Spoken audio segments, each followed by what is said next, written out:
Assalamualaikum warahmatullahi wabarakatuh. Alhamdulillahirrabbilalamin. Wabihi nasta'inu ala umurid dunia waddin.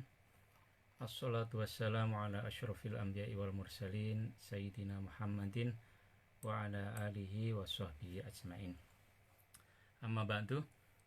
Alhamdulillah kita hari ini sudah memasuki pertemuan ke-11 ya.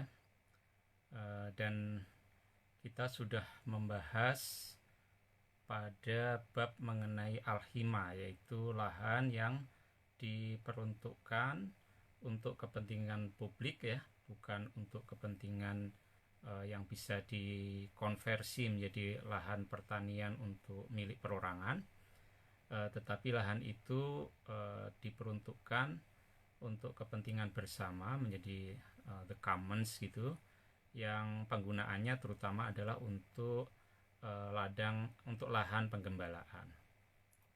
Nah, pada pertemuan kemarin kita sudah membahas mengenai apa itu yang disebut sebagai al-hima ya, yang tadi saya jelaskan sebagai lahan yang diperuntukkan untuk kepentingan publik ya, dan bentuknya terutama berupa padang penggembalaan. Kita sudah mendiskusikan bagaimana al-hima ini didefinisikan oleh Imam Mawardi pada pertemuan kemarin. Kita juga sudah membahas bagaimana kebijakan hima ini dijalankan oleh Nabi Muhammad ya, dan kemudian juga dilanjutkan oleh dua khalifah setelahnya maupun tentunya para pemimpin setelahnya lagi ya. Nah, pada masa Abu Bakar itulah ada dua inovasi yang dijalankan di dalam kebijakan al-hima ini, yaitu pertama adalah al-hima ini kemudian tidak saja ditetapkan untuk lahan penggembalaan bagi semua orang begitu ya, yang punya hewan ternak, tetapi pada masa Abu Bakar ini ada hima yang juga secara khusus ditetapkan untuk kelompok yang miskin gitu ya, kelompok miskin. Nah, jadi sudah ada spesifikasi dari sisi penerima manfaat di dalam peruntukan al-hima itu.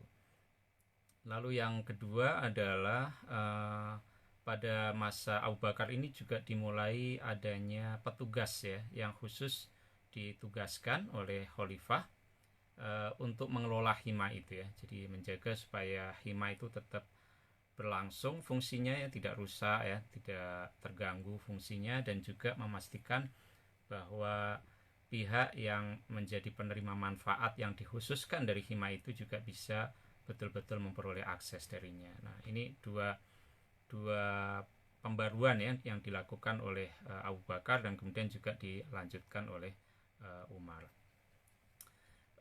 Hari ini kita akan melanjutkan lagi diskusi mengenai hima ini dan bagaimana ketika hima itu statusnya bersifat khusus ya, eksklusif bagi kelompok tertentu, ataukah hima itu bersifat umum bagi siapapun ya. Nah, ini kita akan mendiskusikan lebih lanjut pada pertemuan hari ini. Sebelum itu, marilah sama-sama kita mengirimkan surah Al-Fatihah kepada Nabi Muhammad SAW dan juga kepada pengarang kitab ini ya. Semoga kita memperoleh manfaat dari membaca kitab ini ya, fikih agraria yang tercantum yang diwakili ya oleh kitab Al-Ahkam As-Sultaniyah yang kita baca ini, mengkontekstualisasikannya untuk kondisi yang kita hadapi saat ini.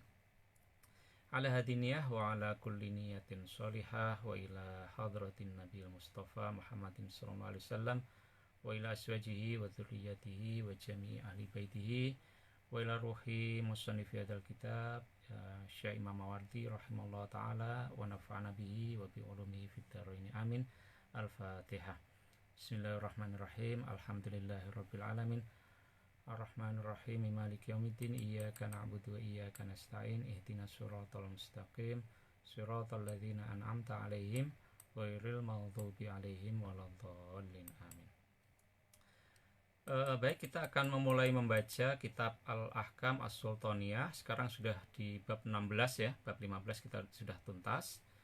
Kita akan membaca mulai halaman 276 baris yang terakhir ya. Bagi Anda yang sudah mendownload ya naskah yang saya share, silahkan untuk mengikutinya. Ada di halaman 276 baris yang terakhir. Bismillahirrahmanirrahim. Fa amma qaulu Rasulillahi sallallahu alaihi wasallam, maka adapun pengertian dari sabda Rasulullah sallallahu alaihi wasallam, la hima, tidak ada hima, tidak ada lahan yang bisa dicadangkan untuk kepentingan umum dengan tata guna lahannya berupa lahan peternakan ya,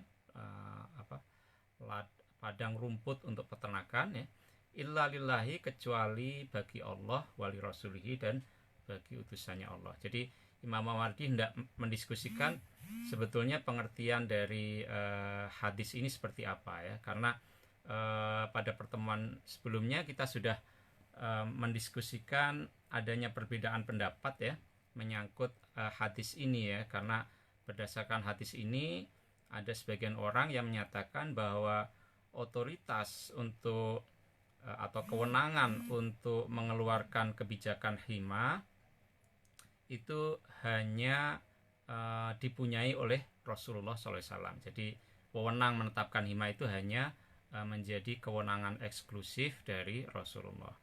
Lalu ada pendapat berikutnya yang ini Imam Mawardi lebih condong ke situ, bahwa kebijakan penetapan hima itu tidak bersifat eksklusif pada Nabi, tetapi juga menjadi kewenangan yang dipunyai oleh para khalifah, para penguasa yang menggantikannya. Nah, kenapa demikian? Karena kebijakan ini itu adalah kebijakan sebagai bagian dari status Nabi sebagai pemimpin ya, bukan merupakan bagian dari Nabi sebagai seorang utusan Allah ya, yang dalam hal ini tentu terbatas pada Nabi saja ya, tidak bisa diwariskan ya kenabiannya itu. Nah, keputusan mengenai hima ini bukanlah sifat kenabiannya itu ya, yang itu hanya berlaku pada Nabi, tapi ini lebih menyangkut kedudukan Nabi sebagai pemimpin yang bisa mengambil kebijakan yang untuk kepentingan publik, dan dalam kaitan itu maka kebijakan semacam ini bisa juga dilanjutkan oleh para penggantinya. Nah, ini kemudian Imam Mawardi mendiskusikan hal ini lebih lanjut ya. Dia kemudian memberi makna apa sih pengertian yang sebenarnya dari hadis ini. Fa maknahu, maka adapun makna hadis ini, lahima, yaitu bahwasanya tidak ada hima yang bisa ditetapkan, tidak ada satu alokasi lahan untuk padang penggembalaan yang bisa dilakukan, illa ala misli ma hamahullah wa rasuluhu ya, kecuali sesuai dengan apa yang ditetapkan oleh Allah dan Rasulnya. Jadi lahima ini bukan berarti lanya menafikan kewenangannya, tetapi la di sini menafikan cara-cara di luar penetapan hima seperti yang telah ditetapkan oleh Allah dan Rasulnya. Jadi bisa saja hima itu tetap dilakukan, tetapi harus sesuai dengan apa yang ditetapkan oleh Allah dan Rasulnya. Apa yang menjadi kriteria bahwa hima itu sesuai dengan apa yang ditetapkan oleh Allah dan Rasulnya? Nah, di sini jelaskan lil fuqara'i ya. Jadi hima itu harus diperuntukkan untuk orang-orang fakir ya.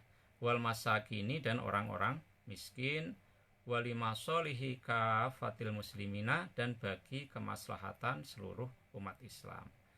Jadi hima itu bisa terus dilanjutkan, bisa terus ditetapkan, asalkan dia bisa menjamin manfaat orang fakir, manfaat orang miskin, dan bisa menjamin kemaslahatan bersama seluruh umat Islam.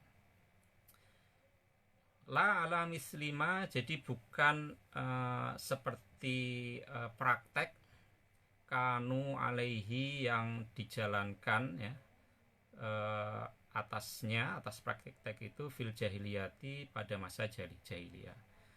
Jadi yang dinafikan oleh hadis tadi bukannya kewenangan melakukan hima ya, tetapi caranya jangan sampai mengikuti apa yang berlaku di masa jahiliyah. Nah, apa yang berlaku di masa jahiliyah ya? Di sini dilanjutkan min tafarrudil azizi ya, seperti klaim personal seorang yang berkuasa ya, minhum di antara mereka orang jahiliyah itu bil hima dengan menetapkan hima linafsihi untuk kepentingan dirinya sendiri. Jadi dulu orang melakukan hima itu berdasarkan siapa yang berkuasa. Jadi hukum rimba ya, siapa yang berkuasa, siapa yang punya kekuatan, maka dia bisa mengklaim satu lokasi sebagai himanya, tempat dia menggembala ternaknya, dan kemudian dia bisa mengeksklusi ya, mengeluarkan ya, mengusir ya, bahkan orang-orang yang lain ya. Nah, inilah yang tidak boleh ya. Kalladzi sebagaimana praktek karena yaf'aluhu yang memperbuatnya Kulaib bin Wa'il ya. Jadi ada seorang pembesar ya pada masa jahiliyah itu namanya Kulaib bin Wa'il ya, yang dia melakukan hima ini tapi untuk kepentingannya sendiri. Fa'inahu, maka sesungguhnya Kulaib ini karena ada yuwafi itu menggiring bikalbin dengan anjing ya, maksudnya membawa anjing ala nasyazin, di atas ketinggian minal ardi, dari suatu tanah ya, dari suatu tanah di kawasan yang mau dia klaim ya. Tsumma yasta'dihi, lalu dia menyiagakan anjing itu gitu ya, artinya anjingnya disiagakan di situ, dibuat istiadat ya, dibuat supaya siaga di situ, sehingga kalau ada orang yang mendekat ke lokasi itu dia akan menggonggong ya.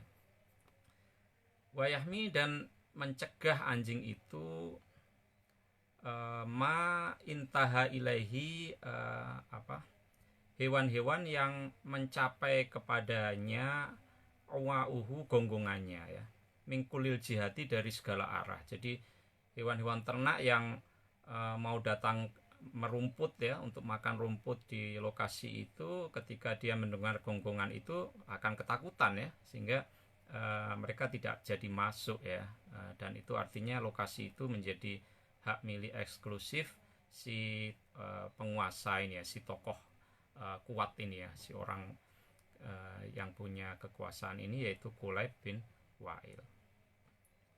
Wa yusyariku, dan bisa memanfaatkan bersama annasu, manusia, fima, hanya di wilayah adahu, yang selain wilayah yang dijaga oleh anjing tadi. Jadi dibuat dia terusir dari lokasi itu, dan orang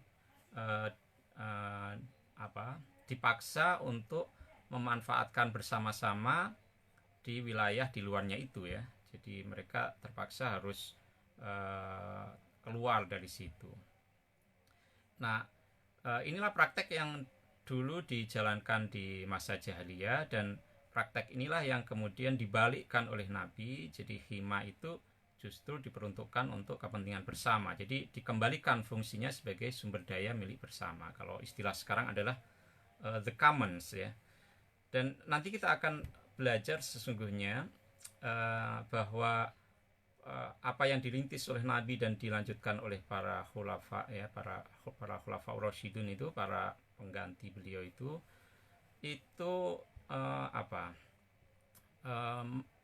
menyangkal ya teori mengenai the tragedy of the commons itu ya. Jadi tragedi mengenai sumber daya milik bersama ya.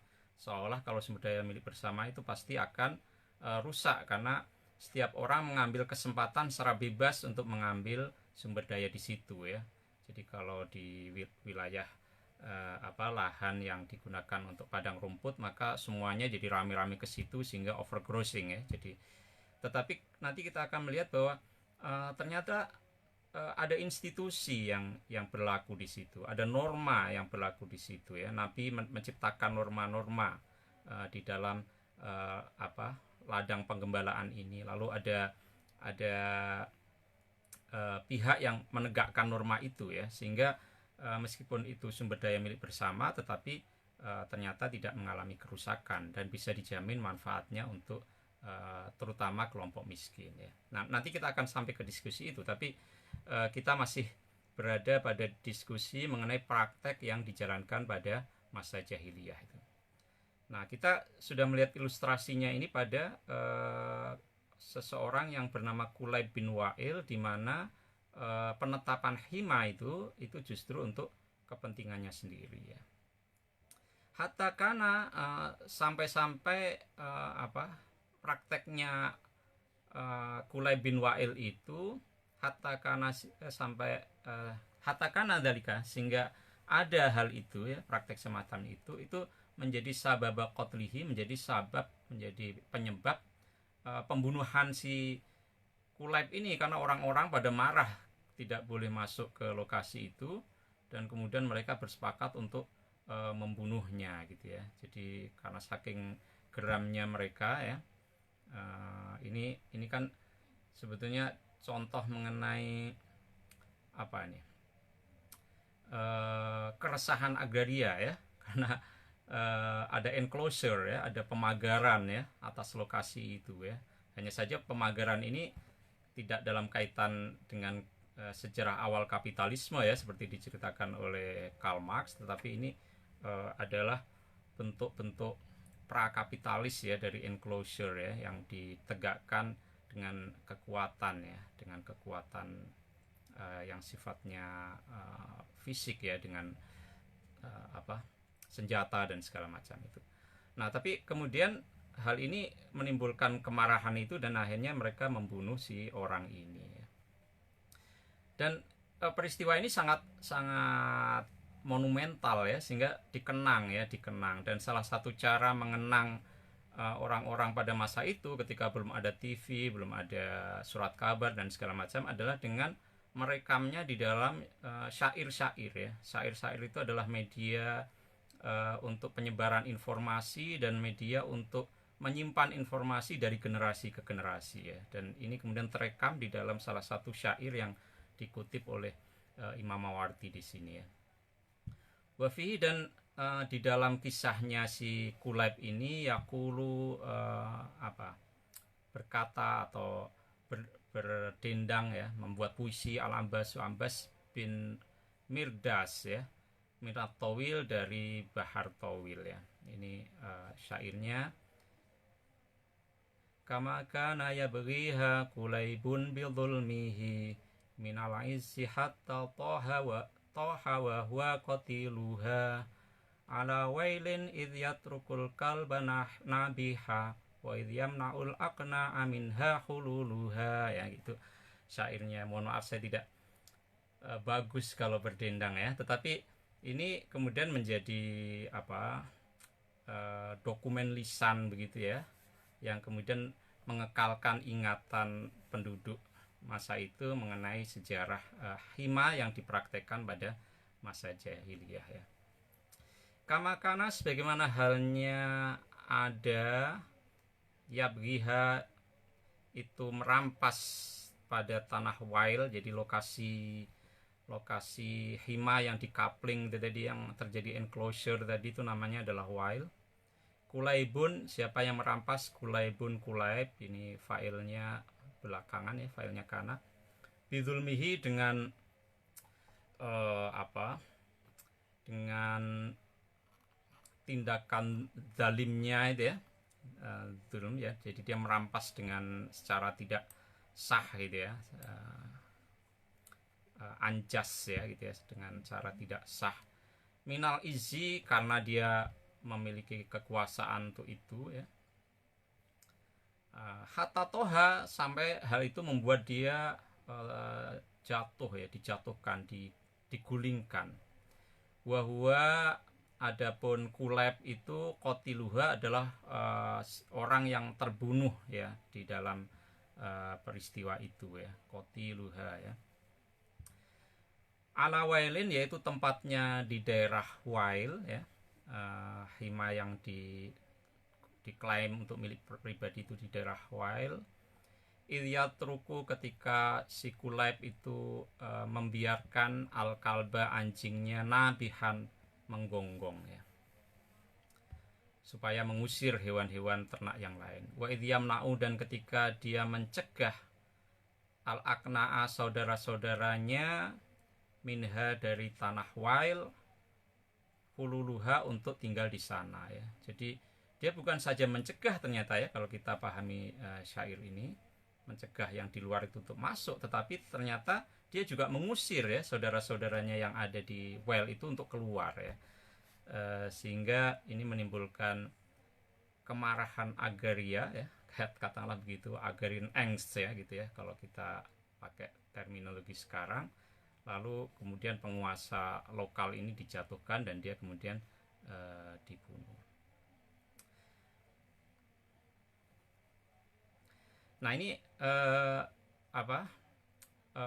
diskusi mengenai makna hadis tadi ya, bahwa yang tidak yang dinafikan dari hadis tadi bukanlah kewenangan menetapkan hima, tetapi yang dinafikan ya di dalam hadis la hima illa lillah wali rasulihi itu adalah yang dinafikan adalah cara himanya jangan sampai mengikuti praktek yang dilakukan di masa jahiliyah ya, tetapi himanya itu harus diperuntukkan untuk orang miskin dan untuk kemaslahatan bersama. Nah ini berhenti sampai di sini diskusi soal pengertian hadis tadi. Nah kita sekarang memasuki diskusi lain ya. Wa idza jaro dan jika sudah berlaku alal ardi atas suatu tanah, suatu lokasi, hukmul hima, hukum hima ya, ketika seseorang penguasa sudah menetapkan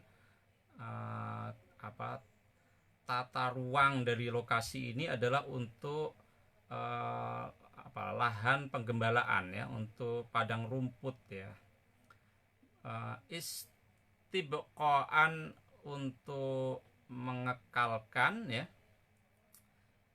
limawatiha statusnya sebagai mawat ya, sabilan yang terbuka bagi siapapun ya, maksudnya sabilan itu pejalan kaki, artinya siapapun ya, orang yang lewat bisa memanfaatkan di situ karena dia sudah ditetapkan sebagai hima, dan itu artinya dia sebagai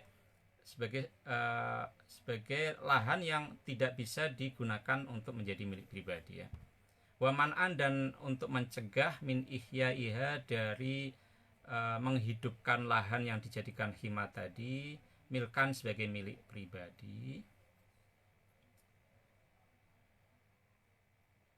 Ru'ya maka diperhatikan hukmul mahmi ya, hukum orang yang menerima manfaat dari hima itu ya. Nah jadi di sini Imam Mawardi hendak menjelaskan bahwa ketika suatu lokasi itu sudah dinyatakan sebagai hima dan dicegah untuk dikonversi menjadi lahan pertanian untuk dimiliki secara pribadi, maka mesti kita perhatikan nih bagaimana status orang yang menjadi penerima manfaatnya ya. Fa'ingkana maka jika ada hima itu lil kafati untuk kesemuanya, jadi berlaku untuk siapapun, tasawa yang sejajar, yang setara ya, fihi di dalam hima tadi, jami'uhum ke semua orang, ke semua masyarakat yang ada di situ, min goniyin baik yang kaya, wa fakirin maupun yang fakir ya, yang miskin, wa muslimin maupun yang muslim, wa dhimmiyin maupun yang non muslim ya, non muslim yang statusnya dhimmi ya, dilindungi ya. Fi ra'yi kalaihim untuk menggunakan padang rumput tadi, bi khailihim bagi kuda-kuda mereka, wa masyatihim, dan hewan ternak mereka yang lain ya, onta ya, domba gitu ya, itu yang umum di sana ya. Di sana nggak ada kerbau pasti ya. Nah itu jadi kemungkinan yang pertama adalah al-mahminya ya, penerima manfaat dari hima itu adalah dia untuk kesemuanya ya, tidak ada spesifikasi yang membatasi siapapun yang boleh menerima manfaat, artinya siapapun yang boleh menggembala di sana ya. Orang kaya boleh, orang fakir boleh, orang muslim boleh, orang dhimmi boleh. Atau yang kemungkinan lain, fa'in khusso, maka jika dikhususkan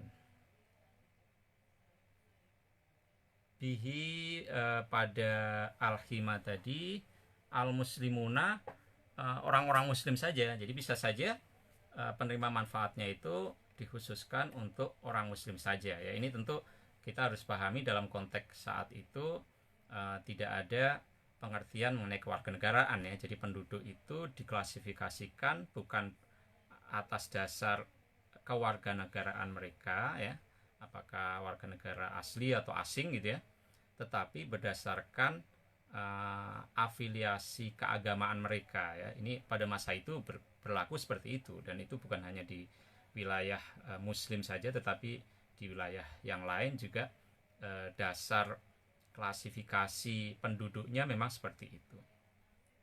Nah, jadi bisa saja suatu lokasi ditetapkan sebagai hima oleh pemerintah, oleh penguasanya itu hanya diperuntukkan untuk orang muslim saja ya.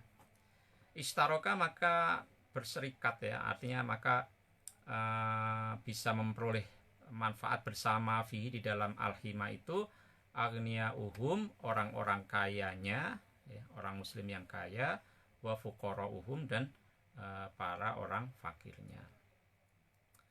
Wa muni'a, dan dicegah minhum, dari mereka penerima manfaat itu, ahlu dhimmati, para penduduk yang non muslim ya.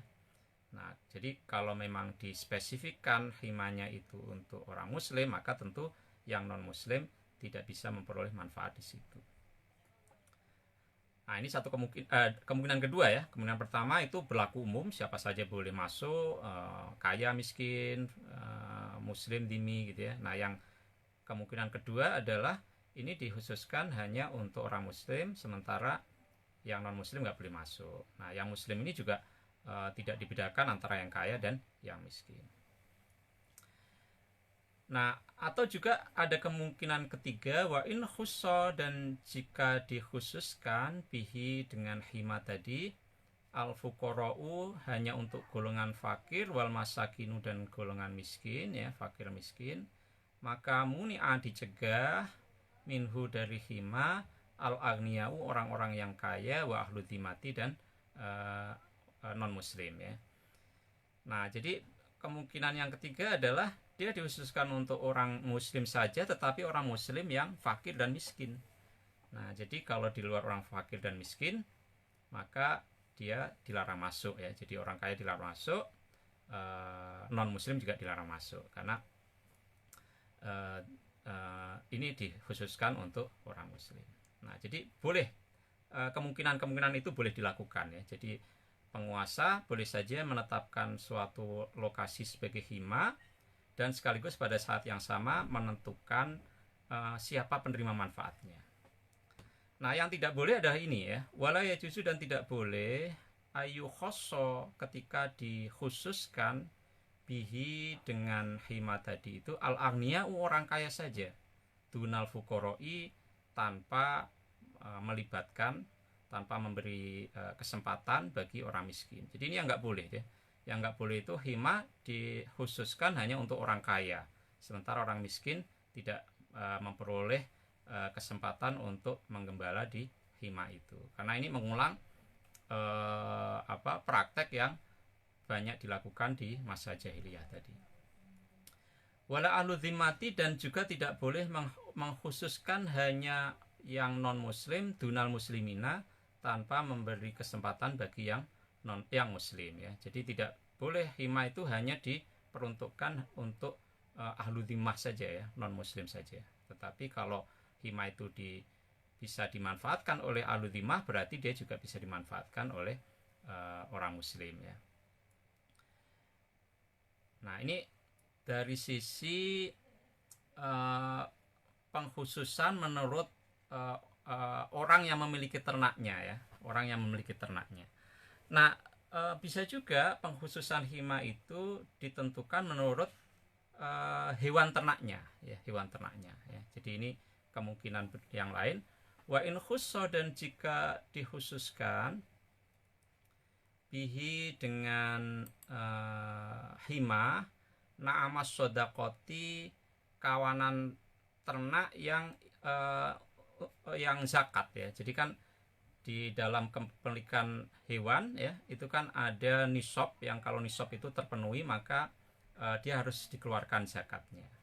Nah, misalnya sekian puluh domba, saya lupa ya, maka dia harus mengeluarkan satu domba usia sekian gitu ya. Kalau itu bertambah lagi, maka dia harus mengeluarkan lagi domba dengan usia yang lebih tua gitu ya. Kalau lebih banyak lagi, maka dombanya bertambah ya zakatnya, atau onta juga begitu ya. Nah, hewan-hewan hasil yang perolehan zakat ini bisa saja dikumpulkan di lokasi yang di situ ditetapkan sebagai hima untuk hewan-hewan yang hasil zakat ini gitu ya. Nah, jadi supaya, karena sudah diambil dari pemiliknya kan hewan-hewan yang zakat tadi, maka supaya tetap dapat makanan, dia ditaruh di lokasi khusus, dan lokasi itu kemudian ditetapkan sebagai hima khusus untuk padang rumputnya hewan-hewan yang berasal dari zakat ini. Nah, ini bisa seperti itu ya. Au khailil mujahidina, atau untuk kuda-kudanya tentara muslim ya, para mujahid ya. Jadi kuda-kuda perangnya ini kan harus dikasih makan ya, dan dalam kualitas yang dalam kualitas makanan yang bagus ya. Jadi bisa saja satu lokasi ditetapkan sebagai hima, dan hima itu dikhususkan untuk kuda-kuda para tentara muslim ini.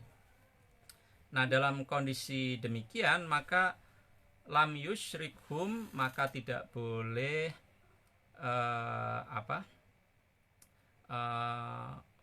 tidak boleh berserikat ya pada dua kategori hewan ini, fihi, di dalam hima tadi, wairuhum, hewan-hewan yang lain. Maksudnya apa? Maksudnya hewan-hewan di luar dua kategori itu tentu tidak boleh ikut merumput di lokasi yang ditetapkan sebagai hima, dan itu dikhususkan untuk kategori hewan yang semacam ini, yaitu hewan zakat atau kuda-kuda untuk tentara kaum muslim.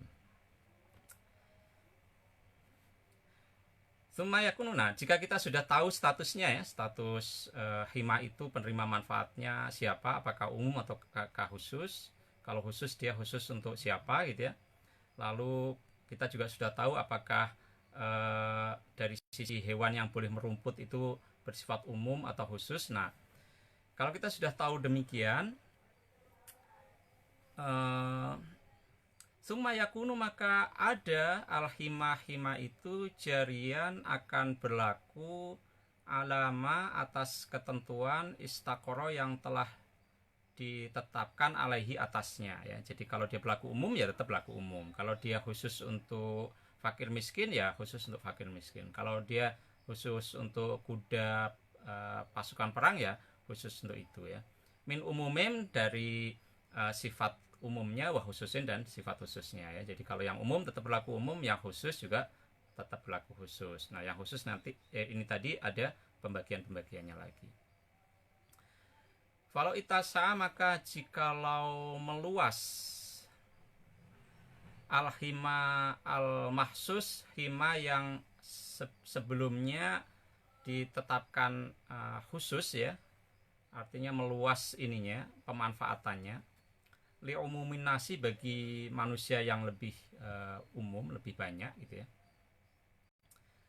Bagaimana jika lokasi hima yang pada awalnya itu miskin, lalu kemudian dia meluas, bisa dimanfaatkan oleh orang-orang yang lebih banyak, yang itu tidak lagi termasuk kelompok miskin misalnya. Apakah boleh atau tidak ini? Nah, jaza maka boleh ya, ayashtariku untuk ikut mengambil manfaat manusia umum tadi yang di luar yang dikhususkan, fihi di dalam hima tadi, dengan ketentuan. Nah, ini ketentuannya, lirtifa'il dorori, hilangnya kerugian ya. Jadi dengan ketentuan tidak adanya kerugian, aman dari orang-orang khuso yang tertentu orang tadi bihi, dengan hima tadi. Jadi kalau orang yang mendapatkan hak eksklusif ya, hak privilege di atas hima itu tidak mendapatkan kerugian dari datangnya penggembala baru yang mereka sebetulnya tidak berhak di situ, maka tidak masalah ya menurut Imam Mawardi. Tetapi walau dhoko, tetapi jika tidak mencukupi, sempit ya. Oh, ini titik ya, ini titik. Jadi kalau memang hima yang khusus itu tidak menimbulkan kerugian bagi penerima manfaat awalnya untuk juga dimanfaatkan oleh pihak lain, maka boleh ya. Itu ketentuannya begitu. Jadi pemahaman terbaliknya ya, pemahaman terbaliknya, jika ternyata itu menimbulkan kerugian, maka tentu tidak boleh memasukkan orang-orang baru untuk ikut membawa ternaknya di situ. Nah, kasus yang lain, walau dhoko, dan jika sempit al-hima al-am ya, hima yang awalnya bersifat umum, tetapi yang awalnya berlaku umum ini, bisa siapapun masuk ini, kemudian dirasakan sempit, tidak mencukupi ya, sumber daya di situ over capacity ya, untuk bisa menampung jumlah ternak yang terus masuk, karena dia kan bersifat umum ya, jadi tidak bisa dibatasi gitu ya. Nah, bagaimana kalau ternyata hal itu sudah sempit, tidak lagi mencukupi ya, hima yang semula digunakan untuk semua orang itu ya.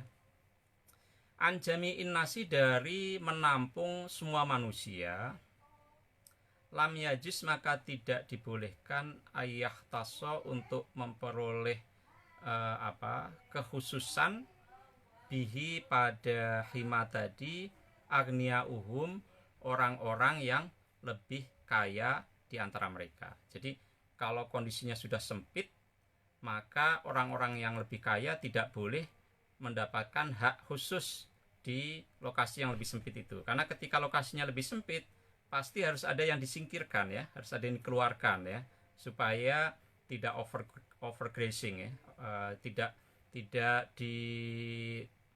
dikonsumsi rumputnya itu secara berlebihan, sehingga padang rumputnya tadi akan rusak. Jadi mau nggak mau harus dikeluarkan sebagiannya. Nah, di dalam mengeluarkan sebagiannya ini, itu tidak boleh kemudian orang kayanya mendapatkan hak istimewa sementara orang miskinnya dikeluarkan gitu ya. Nah, bagaimana dengan sebaliknya? Bagaimana jika orang fakirnya yang dispesifikkan, yang diberikan hak istimewa? Nah, dalam hal ini ada dua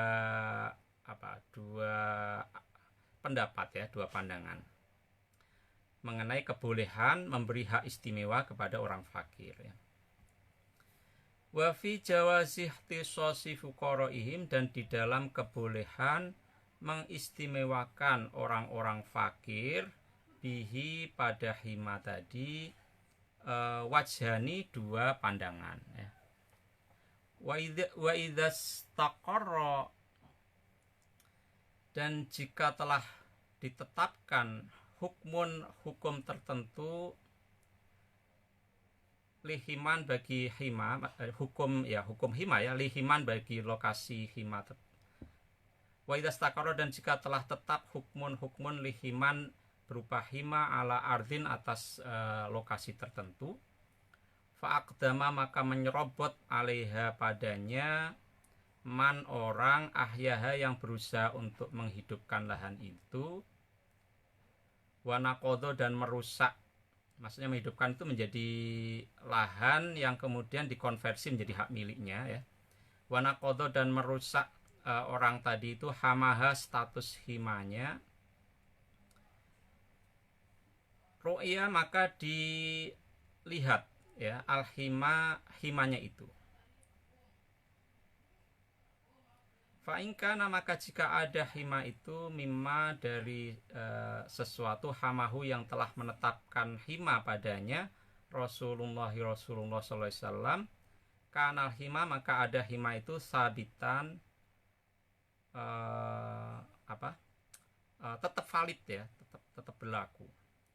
Jadi kalau himanya itu sesuatu yang sudah ditetapkan oleh Rasulullah, maka himanya itu tetap berlaku. Wal ihya'u adapun upaya untuk menghidupkan hima itu menjadi lahan milik ya, dijadikan ke dalam proses ihya'ul mawat ya, itu batil ya, tidak berlaku. Wal muta'aridu dan orang yang bertanggung jawab gitu ya, li ihya'ihi untuk menghidupkan lahan hima tadi itu mardud dan ditolak, masjuron dan ditegur ya, diperingatkan ya, karena dia melanggar hima yang telah ditetapkan oleh Nabi. Lasiyama apalagi idakana jika ada sababul hima ya, alasan bagi keberadaan hima itu baqian tetap eksis, tetap ada di situ.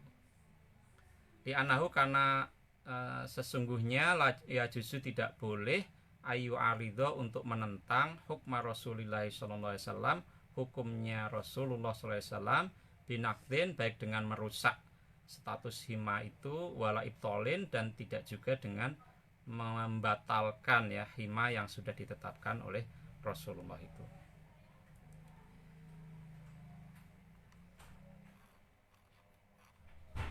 Ini sudah jam mau maghrib ya.